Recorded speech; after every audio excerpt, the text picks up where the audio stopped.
Welcome to Season 8 of Radio Free 501c, brought to you by Rogue Tulips Consulting. Don't forget to subscribe or follow us. We're in Season 8 and we still have a lot to talk about.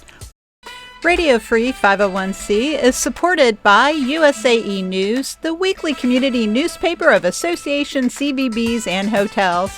Learn more at usaenews.com.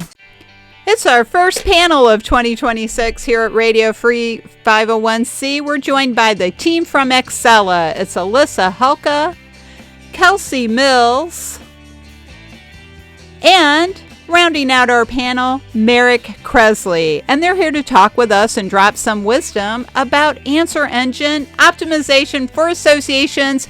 It's new, it's now, it's March 2nd, 2026. Welcome to episode 318. Hey everybody, welcome to this week's edition of Radio Free 501c. No, you're not seeing things. It really is March 2nd already. Yes, 2026 is flying by. So I'm glad you're taking some time to listen to this important episode about a new thing we need to be aware of on the internet. Hi, I'm your host, Cecilia Sepp. I'm the principal and founder of Rogue Tulips Consulting, and we are the main sponsor of this podcast, Radio Free 501c. And we are so excited to be partnering with USAE News again to support our podcast this year. Learn more about USAE News at their website, which is conveniently usaenews.com. Now, if you haven't already subscribed or followed us on your favorite service, please take a moment and do that. You don't want to miss any of these fantastic conversations we're having. And this week, not only do we have a first-time guest, we have 3 first-time guests. Yes, we have our first panel of the year. We have not had a panel for a couple of months, so I'm very excited to welcome the team from accella. And we're going to be talking about answer engine optimization for associations, AEO. It's bigger than SEO, and you may not even know what the heck it is, but you're going to want to know about it. It's actually cooler than SEO, in my opinion. I also want to remind everybody in the audience, March is Ethics Awareness Month. So in the immortal words of Austin Powers, behave this month and do the right thing. So I want to turn this over to our panel from accella so they can all go around and introduce themselves before we dive into the topic. Let's start with Alyssa. Welcome to the show, Alyssa. Thank you so much for having me. I'll start real quick with just a quick background. My name is Alyssa Hulka. I am the Chief Experience Officer here at accella. My focus today in joining you is to talk about the member experience strategy and the impact answer engines are having on how your members both find you and your information. I've worked in the association industry for over 20 years, building digital strategies across all the different channels. And this is a brand new one we're excited to talk about. Oh, that's great. And I'm so glad that you contacted me late last year and said, hey, we want to have this conversation. So thanks for doing that. Let's go over to Merrik so he can introduce himself. Yep, thanks so much for having me on as well. My name is Merrik Kressley. I'm Senior Digital Marketing Strategist here at accella. I've been a part of the association space for about 10 years now, and I head up AEO strategy here at accella. Great. Well, thanks. Glad you're here too, Merrik. Glad you're joining us. And then Kelsey, would you like to say hello to the audience and introduce yourself? Sure thing. Thanks. My name is Kelsey Mills. I'm a senior website strategist here at accella. I primarily set vision and goals for anything that we're building. My background comes traditionally from communications and PR. I spent the first part of my career, sending press releases and writing social content calendars before swapping over to digital. So now I bring that lens to anything that we're doing really, and making sure that anything that we build as well can be used by a marketer and not just a developer. So yeah, excited to chat through AEO and how it's starting to change for associations. And you're going to have a lot to share. That's great background. No, I love it. So answer engine optimization. Alyssa, do you want to start us off and kind of explain or not kind of explain, please do explain what answer engine optimization is. Sure. So the basics you can think about is when you go to Google and search nowadays, a lot of times you're getting a written paragraph response, and you may get what you need from that response, what you were looking for, an answer to a question.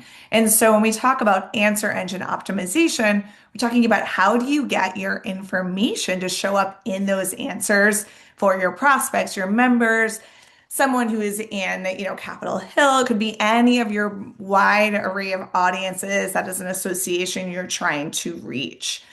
So optimization is all about focusing on really getting and showing up in answers, no longer just thinking about here's a keyword someone's searching on and I want to rank in a list. The reason we think it's really important, we'll go on a lot of different topics today, but the main one is that already 60% of searches result in no website click. And so that's really important and a big change when we might think of the traditional marketing funnel and whether if people even get to your website. Hmm. Oh, that's interesting. I didn't realize it was so high already at 60%. I know I do this, like if I search on Google and the AI assistant comes up with something, I'm not necessarily clicking through. But I think all nonprofits, specifically associations, do need to keep that in mind and pulling that information out so it can answer questions. So, Merrick, would you like to add anything on to what Alyssa shared? Yeah, I like to also just kind of caveat that even though we're kind of using this new acronym AEO, it's not totally separate from SEO. SEO is still very much important. It's kind of the foundational item to AEO, and I see AEO as kind of that natural evolution to SEO. So just want to make it clear to everybody listening that it's not independently different. It's more of that evolution, and SEO is still very much important and not going anywhere. Mhm.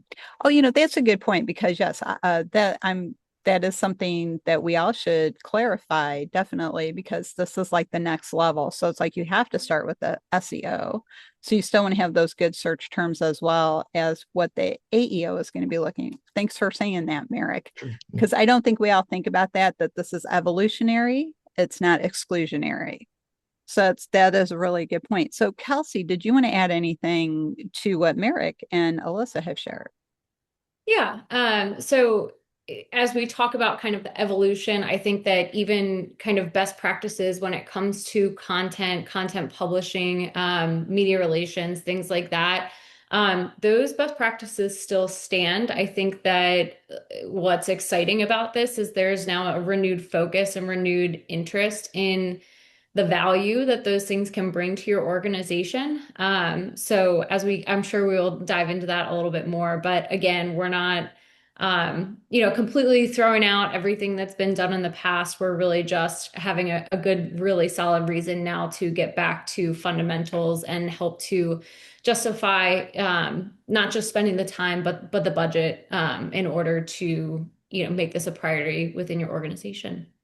Well, that's interesting. You've mentioned the budget for this. Do you anticipate that associations need to add a line item for this, or do you think their just IT budget's going to grow?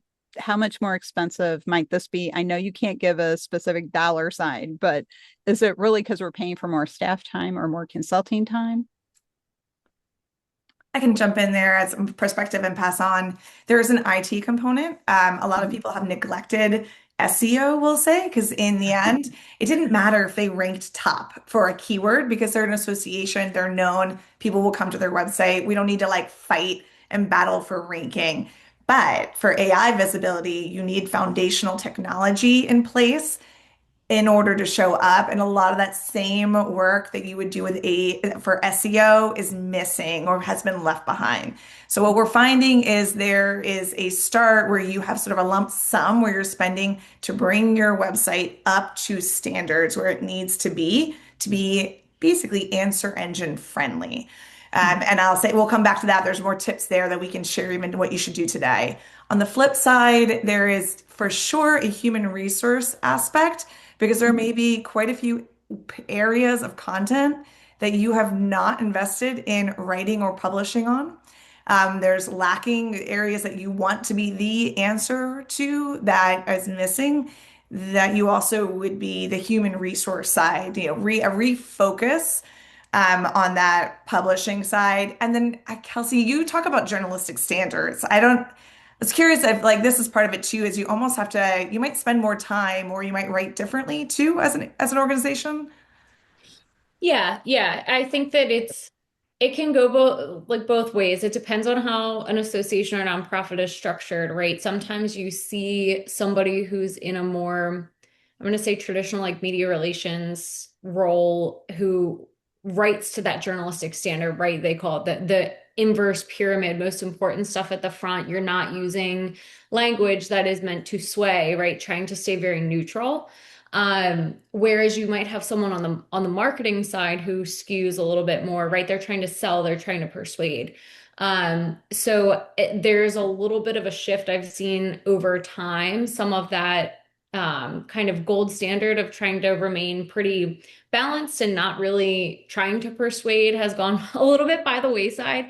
Again, I wouldn't say it's like a complete overhaul of the system. It's just starting to get back to that, right? That these answer engines don't want that overly, swayed point of view, or they want statistics that can back it up that go into your content. So it's not just kind of like writing to produce information as much as it's writing to really make as kind of logical of a case as you can using information, not just whatever you're coming out and saying. You're having that third party validation as well.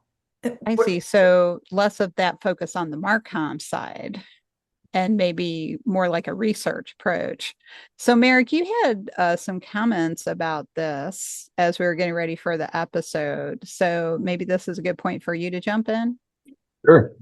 Yeah, I feel like there's that initial upfront cost that we talked about, but the big thing to note too is that you're going to have to spend probably a little more to catch up if it has taken a backseat historically. But there is going to be some sort of like ongoing budget set aside to kind of address and continue to push the strategy along over time as well. It's not something you're just going to knock out in a 3-month period and then, wipe your hands clean and say, hey, we're good, we're optimized. It's not how it works. Especially as Kelsey had said with content, it's an ongoing strategy. You got to keep adding fuel to the fire to keep optimizing and keep feeding more information to LMs to kind of digest and make sure that you're staying top of mind in the conversation. Well, and so should associations be very clear about their positions and where they stand on different policies, what's going on in the world around them, or maybe just a position related to their industry? Should they be a little more forthcoming, or should they just kind of be very neutral? Yeah, I have thoughts from like the technical side. I know Kelsey will share her POV here as well. But from my standpoint, I think the more black and white that you can be, whether it be publicly or privately in the lens of just giving information to LMs, that's going to be a benefit because there is no guessing that any LM or the ChatGPTs, the Claudes of the world are going to have to do to kind of figure out where you stand just based on the nebulous copy that you have on your site if you're not directly taking a stance. Those types of pieces of information can go a very long way to make sure that the LMs know that you are the trusted authoritative source for that information on your stance, and that it is true and very easy for it to understand where you are on a topic. Mm-hmm. I'll pass the Kelsey dad on to that. Yeah. Yeah, go ahead, Cecilia. No, go ahead, Kelsey. I'm sorry, I was going to ask Alyssa a question, but go ahead.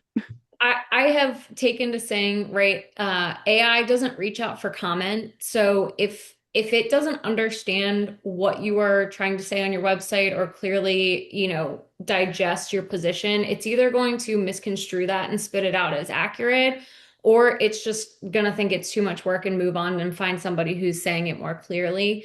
So I always favor, right, a less euphemistic, right, approach to how we take a stance on things. Sometimes that can be uncomfortable. Everybody always wants to make everyone happy. But at the end of the day, for associations who are the voice of their industry, there is now a really strong reason to strip some of that away and be very clear in how you're feeding these large language models. That's really a good point, because I think that's where a lot of associations kind of stumble or maybe spread themselves too thin. They try to be all things to all people and nobody can. And so maybe this will help people with that focus on their niche of who they're serving So, Alyssa, we've heard a lot of really good comments and insights from Kelsey and Merrick. So, why is this all important for associations? Because this could just be important for anybody, somebody managing their social media presence, for example. Yeah, it applies to all industries and everyone right now. For associations, when we look at typically their goals, they are going to be tied to member growth, member engagement, or if you're a trade, or you're going to be tied to the voice of the industry in getting the message out on behalf of your companies, right, that are sort of working with you. And we're seeing this really huge shift for all three of those. If you are turning to an answer engine and getting a response, and you are not one mentioned, so that's sort of like the idea of a brand impression. Go like think really old school. Is my brand showing up related to this topic? If I'm the voice of the industry, it really should be. If I'm trying to get members and they're asking for learning and development, where can I get learning and development content about this topic in healthcare? You want to be mentioned there. Otherwise, they may never discover you, and or on the trade side, they may not know where you stand, or your voice, right, basically gets diluted. And so we're really focused for associations on making sure that your voice as the authority does not get diluted, and that that future generation or even our generation who's turning every day to answer engines finds out who you are and makes it, they may not make it to your website that first time, but they really, really, you need to be there. You need to be present. And so that's why, and when we think about line items, it was really easy in the past to say SEO, we don't need to rank, we don't need to fight for that. We just don't think it's an option to not invest in AEO because it's in, who knows in 5 years. We're 6 months, a year into this sort of shift. Who knows where your visibility is going to be and your voice and authority are going to be in 2 years from now. So this is us raising the flag to say, really, really focus on this in 2026. And I'm sure we'll talk about it. Then step one is, do you have any idea what your AI visibility is? It's always the first question we ask people is, do you know where you stand with your answer engine visibility, basically? And if you can't answer that question, that's probably going to be your first homework item. Yeah. That makes sense. I know since you and I first talked a few months ago, like I mentioned, I've really been reading as much as I can find online. I'll admit it's online. And my favorite tool is Google Gemini. So it's a large language model. But I guess in a way it is an AEO because I ask it all kinds of questions. It's like my personal assistant and my personal shopper because I'm always asking it those kind of questions, and it brings up lots of websites and lets me go look at those. But am I always clicking through to those websites? Not always, unless I'm actually ready to make a purchase. But that's another story. Because yes, I do use it as my personal shopper a lot because it's much faster than me flipping through 8,000 websites on my own when I'm looking for something very specific. Yeah. So Alyssa, I want to continue with you for a moment.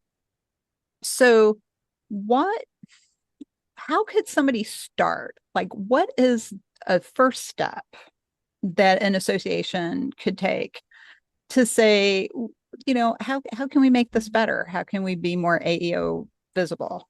Yeah, the first question always that we ask is, have you gone, if you're known for one or two things, have you gone and asked that question to ChatGPT, Perplexity, Claude, and Gemini to understand if it's responding, one, at all? Like, if are you in the response? And two, is it saying what you want it to say? And just having yourself, your C-suite, the eyes, you just really right away, people start to understand the implications of answer engine optimization and influencing. And then we tend to recommend to go to the technical because the first thing you want to do is just make sure your website is actually able to be basically consumed by all these LLMs. And Merrik, I'm going to pass it to you first in a second, but there was a stat we were just talking with Akamai, which is a sort of Cloudflare. For those of you who are technical on the call, basically they're consuming content, protecting content. They just said in the last 6 months, we found for our sites, there are more bots coming to sites now than humans. First time ever. I just heard this yesterday and I was like, that is wild. Super interesting. It basically means that we have more bots reading our content and giving it to consumers than actual humans getting to our site. And that's the kind of shift we're talking about. So again, the goal of making it friendly, Merrick, do you want to talk through a couple of different, this is where to get out. We'll share some resources, but this is where to take notes on how do you actually sort of make your site AI and LLM friendly. Yeah, and Merrick, before you jump in, I just want to say, so bots have become the information middleman. Yeah, So great way to let's put it. keep that in mind. Let's keep that in mind. Over to Merrick. Yeah, so there's a number of things you can do. I'd say one thing that's kind of historically fallen into the SEO realm is page speed. So how fast does your site actually load and deliver content? That historically has been like a major factor in how well your site actually ranks on Google, like organically. So traditional SEO, still very much important. And if your site takes slower to load, then bots are likely to not spend as much time on the site or go to a site that loads faster, just as Google would do the same thing previously. So that's like item number one is understand kind of where you stand from a page speed perspective. I'd say the other big thing that you're trying to do is just make it as easy for LLMs to come, understand, and consume and digest content as possible. So there's a lot of ways to do that, starting kind of with the code of your site. So there's a thing called schema. You can go to schema.org and go down a rabbit hole if you want to with looking at all the different markup types that are there and available for you to add to your site. But the cheesy analogy that I like to give that Alyssa and Kelsey have heard me say 1,000 times is think of that as like going into your house, during the holiday season and trying to find where you put decorations. If none of your bins are labeled, it's very difficult to know where you put that. You've got to take all the stacks of bins down, find it, and it takes more time. So in that analogy, think of you as the LM coming to the site, the attic, and the bins are the different pieces of information on your site. So if you were to instead go up into your attic next holiday season and you had labels that said, holiday decorations on the bin, you know exactly where that is, and you can take the bin down and you save time. So in the same sense there, it makes it very easy for LMs to kind of come and understand what that content is. So an example of that is I like to give is like for event type information. So if you're event heavy, you could put an event schema type on pages that allow LLMs and bots to know exactly what the event is, the start date, the cost, so it can know that that's the true information and display that information in a response more accurately. So that's just like one small example of schema. There's thousands of different schema types. There's a core like 4 or 5 that we recommend, but you could easily spend months, not years, marking up your site with that. 2 other pieces of like major technical things that I'd say you could probably look into doing immediately or would be good is a thing called an LM's TXT file. Think of like the traditional robots TXT file on the SEO side of things that told, Googles of the world what they could or cannot come and crawl. It's kind of the same thing, but it's kind of a directory of content for LM. So it knows here are the main like subsections of content on the site and the pages that are underneath those. So it has a quick reference to go and see what content's on the site. The complementary piece of that is called an LLM information page, and this is actually a physical page that's published, that's publicly viewable and indexable, that gives more of that quick hit information. So name, acronym, which is very important. A lot of associations have shared acronyms, which is causing confusion we've seen with LLMs trying to decipher what that is. So it could clearly spell out what that acronym is, and if there's been any name change, you can call that out as well. Leadership, key pages, where you stand on specific issues, all of that's kind of displayed in one page, and it's clearly labeled as like the go-to definitive source for LMs for information. So it just kind of helps to reaffirm you as the authoritative source for that information. So we want to make sure our web pages have clear titles, maybe some subtitles that answer questions. We want to make sure content's not locked up in a PDF, that it's either in a Word document or actually on the page, right? That's very helpful because I can totally relate to your holiday storage box analogy because we realized this past holiday season we had not updated the labels. Like we had labels, but they were the wrong labels now because we had moved things around. So we're always moving things around on our websites and updating it. So we need to make sure that it can be found with that label. So that's really great advice. And this episode is going so fast because it's such a great topic. And there's several other things we want to talk about. And I think we've kind of touched on this a little bit, but I want to say it very plainly, and that's authority, trust, and content. We've talked a lot about content, like what should it B, what do we want it to look like so it can be easily found? But there's that authority and trust issue that Merrick's kind of touched on, but we haven't really dived in yet. And I want to throw this over to Kelsey. It is Ethics Awareness Month. And so we want to, despite my little joke about Austin Powers, I do take it very seriously. So we want to make sure that ethics is on our mind with this. So what are some things we should keep in mind, Kelsey, when we're looking at the ethical use of AEO and how we can set up our websites to be responsive to that?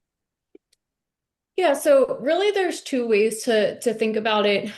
One is obviously you have your, as an association, you have your members who may be coming to your site. They work in your industry every day, so maybe they're really familiar with the issues and generally know where you stand. So what we were talking about earlier, you use a little bit of word salad, they can parse through that and understand what that means. And it like no one's worse for wear for it necessarily.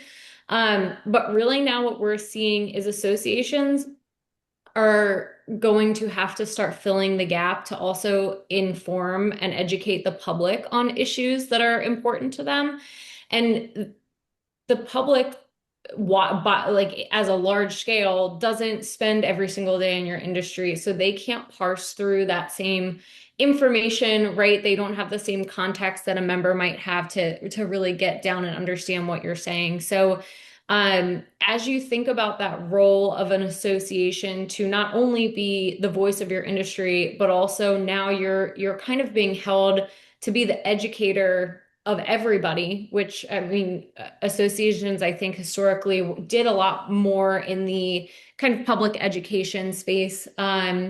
That it's really important that you take that responsibility seriously and are transparent and speak in plain language, right? If you really get into, right, like reading level across the United States of the general public is a seventh grade reading level. So when you're going and you're trying to explain or want to keep things, if anything you want to raise awareness for or you feel like is important to educate on, you have to sometimes remember that the people who are coming to these tools might not be, right, a college graduate or somebody with a PhD in whatever you study. So really thinking through, okay, how do I make this simple enough for anybody to consume, but also, capture the nuance that's required on some of the issues and information that an industry might represent. So the public facing language needs to be easily digestible For sure. for maybe, let's say it's like a parent looking for information for a sick child, and they need to make sure that it's very clear. So I really like that, especially in today's world where things are coming at us constantly to the point where sometimes so much is coming at us, we're not even sure what the heck is going on, or you can't understand stuff sometimes because there's so much, and we're trying to make sure that we're understanding all of that. So I think that's really great advice. So I want to jump to this question for you, Alyssa, which is, what's the biggest mindset shift that association leaders need to make as the search engines are moving toward AI generated answers? I mean, because mindset's important. Yeah, one of the biggest topics of the year that we're bringing to associations is, what does member value mean in terms of content, and what should be member only, locked away in PDFs behind login?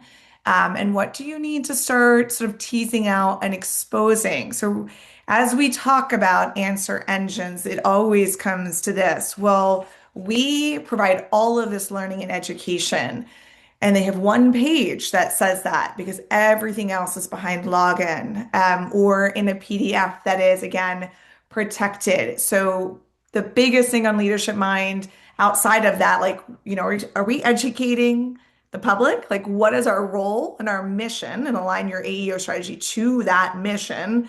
Part of that mission is always member value, member engagement, which traditionally means behind member login. What we are proposing is that in 5 years, your next generation of members will just get their training and information through these answer engines, potentially, and will not discover or become a member. So there is a bit of a membership threat here if you are not really, really thinking about, okay, we don't want to give this information away, but you still have to expose it enough so that the answer engine sends the individual to you. So to summarize again, for association leadership, what is our mission and how is AEO going to potentially disrupt or enhance it, right? Direct access to consumers to say what you want to say. And then what does this mean for our member-only content strategy now and going forward?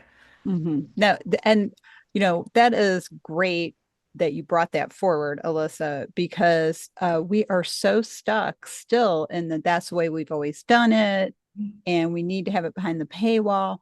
And you touched on the membership model, which is not directly connected to AEO, but it will be probably in 3 months, because this is just going to keep growing exponentially. A person like myself who still loves to use paper and pen and highlighters and stuff, I'm still on Google Gemini like 3 times a day, asking questions, looking for things. And that's what I'm doing. And I'm a person who is like, I just use AI tools sparingly. So I'm using it sparingly. Imagine people who are on it constantly, and your association is going to get lost in the shuffle. And I think this directly relates to the membership model. A lot of people are talking about the model itself and how much money we are asking people for to get behind that paywall. And then when they get behind the paywall, we want more money for the other things that we have back there. So why not open it up a little bit, like you suggested? Open it up a little bit. Let other people see what is behind that wall. There does have to be value to membership. As American Express likes to say, membership has its privileges, and it should. But I think that AEO may be that nudge that we need to change that membership mindset and get the leadership of associations, both the C-suite and the board, thinking a little bit differently about things. So we've already talked a lot about how you get started, because to me, that's always like, I like to talk about that. How do you get started? But I think and I'm just going to throw this out for whoever wants to jump in on this. This will be one of my last questions for you, is like, how can we in associations use AEO to really set ourselves apart as the authority and not just protect our authority? Go ahead and start. I think there's a lot, like I said, the technical things aside, the content is kind of where you're going to need to live and think about, or just take note of, okay, where are we currently being cited? So what external sites are maybe referencing your brand that are maybe actually being pulled into citations and responses, but you're actually not, your website itself is not being cited specifically. And are those sites that are being pulled in and mentioned, do they express the narrative that you want to be conveyed, and start there? Because I think there's and I'm sure Kelsey can speak more to this too in a second, but there's that PR component. There's the owned content. So what can you do in your own little content ecosphere with what you have to be able to develop new content or adjust, repurpose existing content? But then how do you influence the opinion of others outside of that? And that's more of the PR side, which I'll let Kelsey kind of speak to a little bit more. Over to Kelsey. Yeah. So if you think about, right, a lot, at least in my experience with associations, there has been a little bit of a slowdown, I would say, a little bit in some of the of PR efforts. Right, you have advocacy organizations who are always gonna, right, release what they can as quickly as they can, and obviously national news will be following the same information, but really there is still value in, having your research cited, in having your, CEO interviewed by other people, in having, your organization represented broadly, showing up and having that third party validation. And those are really the places where I see, it also kind of draws to me when you have that media push, a little bit of a shared vision amongst the team for what the association stands for. Not just that we stand for it and we do it for our members, but we're willing to go out and kind of publicly say that. So that again, I think that renewed focus on what is really the media strategy, right? We might not be trying to get cited in the New York Times every week, right? But who are the industry mags that, we need to foster our relationships with? Who are the, other even influencers in the space, if that exists in your industry, right? These models like to see earned content, right? So that third party validation is really important. So you have to have, it can't just be, oh, when it's nice when it happens. You have to have a strategy in place and really work to make that happen. Otherwise, you'll look back in a year and not be as happy with what just happened organically as if you really pursued it and tried to get after it. Yeah, that's excellent advice. I think too often we all think things will happen organically when we really have to think it through and come up with a strategy to make it happen. It's not just going to happen. And I think we've all seen what happens like with an association culture that's not curated and it just kind of goes off the rails and who knows who's in charge of what and what we stand for. So I think that's excellent advice. So Alyssa, do you want to add anything on that topic? I would love to. I think what we've talked a lot about today is the reemergence of brand and the importance of your brand being known and mentioned. You'll hear us use the word mention because when you talk about AI visibility, it is mentions, which means your name shows up in the response, or citation, which means there's a little link click that takes them to something either earned, that again references you, or your own site. And either of those are valuable. So that reemergence of the importance of your brand being present and known and earned media are coming back. Just understanding, well, I keep saying, understanding your AI visibility as it stands today is so critical. You will not understand what ground you may have lost or gained otherwise. And again, PR has not necessarily been top of mind for everyone, nor has sort of researching where do we stand. So those are the two main things. They tie just really well into this idea of your brand is important. Don't forget the value of your association as a brand, because we need people to remember your brand and turn to you. The last piece tied to this is you just mentioned that you shop all the way through Gemini and make a decision, and that is the collapse of the marketing decision funnel where everything is happening. There's no more, hey, this person came to my website and they're in awareness building phase or consideration phase. It's they came to my website and they bought. What happened before that? Well, they were over in an LLM figuring out what they wanted to do. That same concept applies to membership funnel. It applies to non-revenue or non-membership revenue opportunities to sell if you're selling a learning, if you're selling an event, that all of it applies. So we are flipping everything on its head as to how we think about not just communicating outwardly, but also how do you get that revenue? All the shopping is happening potentially in those LLMs. So again, that's sort of why we are definitely saying associations need to really double down in this space for the future. Yeah. And, that is such a great insight because it is affecting everything. Because again, if a person like me is doing it, like people who are like way more into AI than I am, like my friend Laura Caputo, like she just loves AI. She's like doing it constantly. So I think that's really good. And pointing out that brand is becoming top of mind and just really something we have to take more seriously now because that's our reputation. It's not our logo. So if our reputation isn't good, Merrik and Kelsey have both made really good comments about that. If our reputation's not strong, nobody's going to want our content. So, well, I really feel like I would like to keep this conversation going because we've only scratched the surface, but I think we're going to have to wrap up for this week. But I want to thank you all for joining me. This has been such a great view and introduction into AO and how associations can use it and how it can help associations. So I want to thank you all for joining me. And I will start with Merrik for our guest. What's the one thought you would like to take away moment? And then how can people get in touch with you if they'd like to ask you some more questions? I'd say if you don't know where you stand, you don't know the last time that you had like a technical site audit done, I would start there. And also if you have Google Analytics installed, there are reports out of the box. Use AI to ask how to see it. but you can see how much traffic you're actually getting right now from citations from different LLMs within analytics. So I'd say start there. And you can get in touch with me on LinkedIn or by emailing me at merrik.kressley@accella.net. Great. Well, thank you so much, Merrik. You've shared some really great advice. Yeah, thanks for having me. So you're welcome. So Kelsey, your closing thought, and how can people get in touch with you? Sure. So I would say on my side, my closing thought or maybe idea to get yourself started is take either your mission or an issue piece of information and actually share it with a person that is not in your industry and see if they understand the intent behind it.